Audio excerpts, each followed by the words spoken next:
Oh, I did not see you there. I'm sorry. I was just spending some time with my hero, Einstein, and just idolizing him and his genius. But I'm so glad you're here. My name is Dr. Wibblestowski, and I'm here to tell you all about the Vacation Bible School. It's going to be fantastico.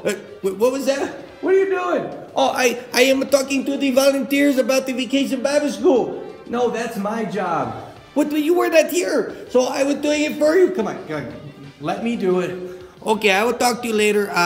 Pastor Carl, he want to talk to you about the Vacation Bible School. I guess he does not want me doing it, so I'll go, Come on, what are you doing? You need to go. Okay, I will talk to you later.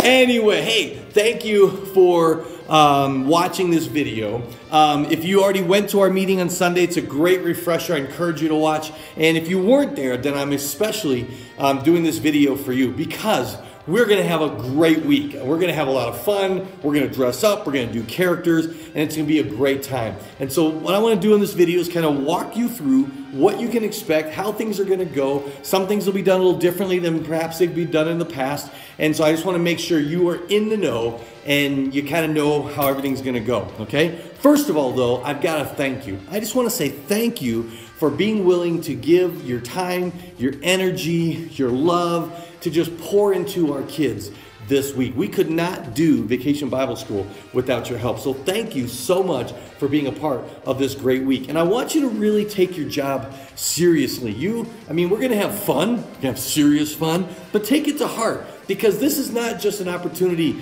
to just volunteer and just meet a need on a roster. This is an opportunity to really pour into the lives of our kids. All the time when I talk to adults, they will share with me the impact that a VBS had on them decades before. And so we are writing history now by pouring into the lives of kids. And someday, years from now, they're going to talk about this week. They're going to talk about things they saw, things they did. And they're going to talk about you because you were going to make a great impact in their life. So really just buy into it and think about ways that you can be dressing to the theme or reacting to the theme, some unique thing that you can do that only you can do to kind of add a flavor or personality and make the kids glad that they met you, because this is going to be a great week for us to pour into them and make it a spiritual week. This is a spiritual boot camp minus the sergeant screaming at them the whole time. But this is a time to learn about prayer, to see the Christian life modeled by adults, and how we love and how we talk and how we interact and how we care for them and how we turn to prayer and how we talk about Scripture and how we trust God.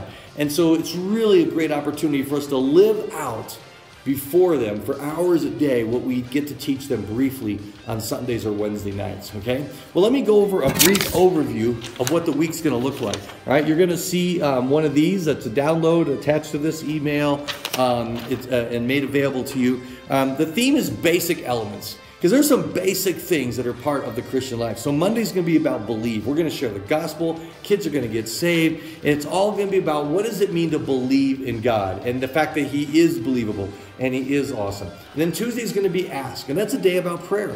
So let's not just talk about prayer. Let's actually pray. All right, think about ways that you can interact with the kids on the topic of prayer throughout the day. If there's a conflict, all right, don't just correct the kids and make them say this. Let's pray about this. Let's ask God to help us get along. If a kid loses something, don't just go looking for it. Pray, God, help us find this lost thing. As kids share what's going on in their lives, never say to a kid, you know what, I'll be praying for you. Pray for them right then and there. It makes such a powerful impact on them. All right, S is going to be serve. The third day. Man, I got something in my eye. I'm trying to rub my eye during a video, but I just got something in my eye there. So let me take care of that. All right. So S is going to be the serve day. So we want to serve our kids and we want to teach them to serve. So have a servant's heart, but also, think of ways throughout the day that they can serve. Maybe they see some candy on the ground and you say, hey, let's all serve God and pick up this candy, or some trash that's spilled, or being helpful at the end of a time to serve the teachers, serve the game leaders picking up stuff, or serve the craft people by picking up trash, but make it an emphasis on serving. Thursday is impact. That's all about sharing Christ with others. And so encourage them to be praying about someone. Ask them who they could be praying about that they could share Jesus with or be a light to. And then Friday is celebrate, and that's a fun day because we're just going to celebrate the week. We're going to celebrate God. He's a God worthy of celebrating. And so you might want to think about how you can kind of pick up on the themes of the day. Maybe on Friday for celebrate, you wear a crazy party hat, or you bring one of those little things that, you know, unfold when you blow in them, or whatever. Throughout the week, think about ways that you can pour into the theme and pour into the kids in a way that's really fun. If you want to wear a lab coat, or you want to, you know, wear something sciencey, or bring some cool little gadgety things to share with the kids, if you're a small group leader, do that. Really jump into this week and make it fun for the kids. So that's an overview of the theme. Let me go over the basic schedule with you, okay? Schedule is very similar to many VBSs. It's rotation through different stations. We're going to open the doors at 8:30. We really need you here by 8:30, hopefully before. Around 8:25, we're going to spend time in prayer. We're going to get in a big circle. The leaders are going to pray for the kids that are coming, what God's going to do that day, and I would love for you to be there for that. But we need you there before the kids so that you're prepared, you're not scrambling with details. When the kids are there, you're high-fiving them, you're talking to them, you're welcoming them, you're asking them their names and getting to know them. Then we're going to open our opening session at 9 o'clock, and it's going to have drama, it's going to have worship. We have a missions project that we'll be talking about, encouraging the kids to give to, and it's going to be a great time. And then they're going to be dismissed, and they'll go through some rotations. Now, preschool, they will be dropped off and picked up in their preschool rooms, all right? So we're going to use the Pebble room, and we're also going to use the 2 and 3 and 4 and 5 rooms in the early childhood wing. Parents will know which room, and you'll know which room you're in, but they drop off there, and they'll come into the opening about 10 minutes late. We'll have seating for them, and they'll also leave a little early in the closing so they can get back to the room. So for parents, they just have 1 point to go and to come back. And then they're going to go through these rotations. But let me talk about how we're going to do check-in security. You know, we're going to have several hundred kids here, and doing the check-in system is a time killer. There'll be bottlenecks. Kids will be late to the session. You know, everyone will show up, parents 5-10 minutes before, and if they've got to wait in lines, we don't want that. So here's what we're doing. Everyone that's coming to VBS will have registered in advance. And so we're creating a security pickup tag that's going to look like this. And every parent's going to get one. It's going to be laminated. It's going to have their kid's name on it. And when they pick up their t-shirts on the 2 Sundays before VBS, they're going to pick this up. If they haven't picked this up, they'll have to go to a registration table on Monday morning, get their kid's t-shirt, and get their pickup pass. Hopefully most will have done that in advance so they can avoid the lines and avoid being late. So here's the way it's going to work. In preschool, parents are going to come to get their kid, and they're going to show this tag. You don't take it from them. They just show it to you.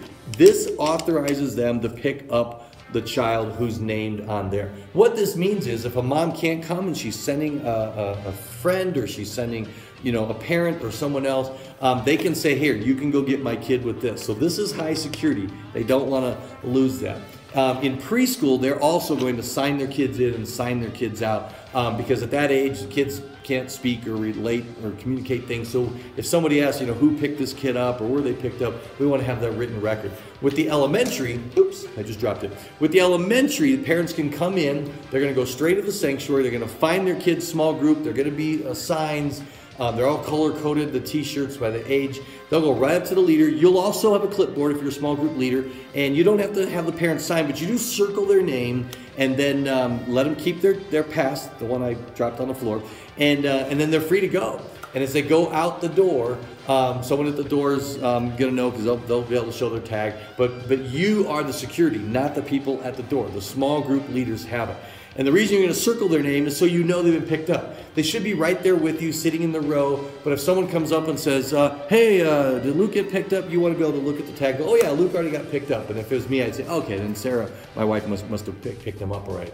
So that's really important that we follow that procedure. Now, if someone shows up and they don't have that security pass, you cannot release the child. Even if you know them, a staff member will have to do that. So you have to say, I'm really sorry, but we've got to follow the rules across the board with everybody. Now, a staff member, if they know them personally, that they may authorize it. If they're uncomfortable, they're going to come get me. They may have to wait, the parent may have to wait till the end of the pickup so that we can make sure that we're releasing a child to the right person. This also creates another layer of safety, because if a parent is coming, maybe it's a parent with a restraining order, or they're not authorized to pick the child up, they often will try to come early and get their kid, I gotta go, I got this appointment. And we just have to say, I'm sorry, we cannot release you without that pass. And that allows time for the correct person to show, or it just makes sure that we, and there's steps that we can take to make sure this child is being released to the right person. And if we need to reissue one of those, we will, but we're gonna make sure we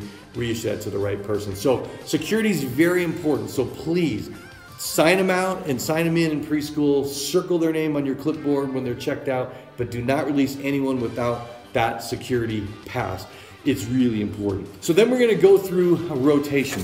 Attached to this email, this video is also a download. If you're watching this on YouTube, no, it's not there, it's in the email that came from the church, all right? But they're gonna go through rotation, all right? Lab, as you read there, lab is where they're gonna go to the Children's Center, and Micah is gonna be doing a science experiment and doing the teaching. That's kind of the lesson of the day, all right? And they all go in a different order. But if they start with lab, then they're gonna go to snack.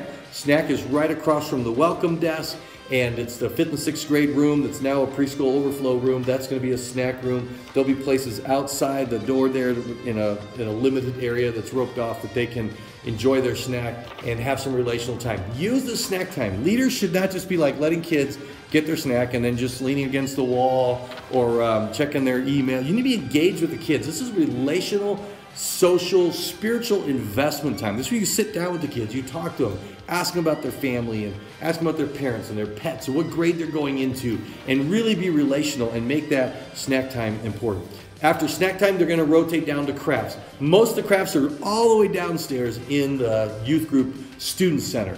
And we've got some really fun crafts. They're doing rockets and slime and all kinds of cool sciencey things, doing tie-dye. We're gonna do the frames on one day that the kids get their picture taken and put them in the frame. It's gonna be a lot of fun. Then it's game. For games, they'll go outside the back of the church. Now, 1st grade, they're actually gonna have a separate craft area, and that's gonna be in the multi-purpose room. But you're gonna have all this information. But they're gonna rotate through those activities.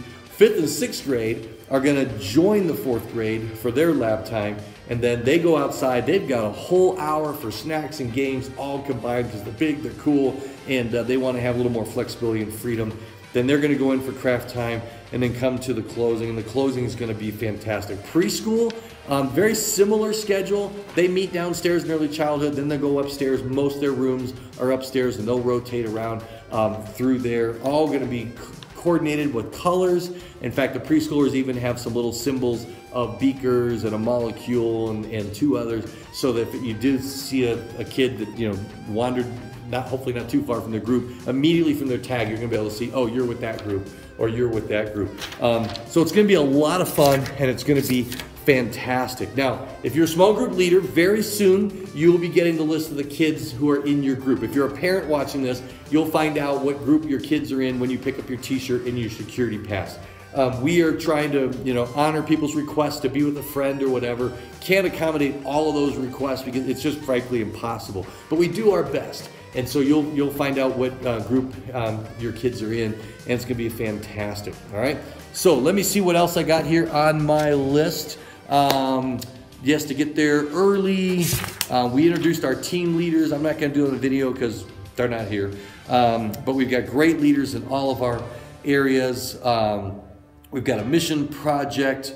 If you're a small group leader, you're gonna have a bag that you carry, a nice little rock, little string backpacks, and it's gonna have in there, first aid and Kleenex and supplies you might need. There's some coloring sheets that small group leader is going to have. So if you find yourself in a situation where you've got a little time to kill before the next rotation, don't go to another place early. That never helps.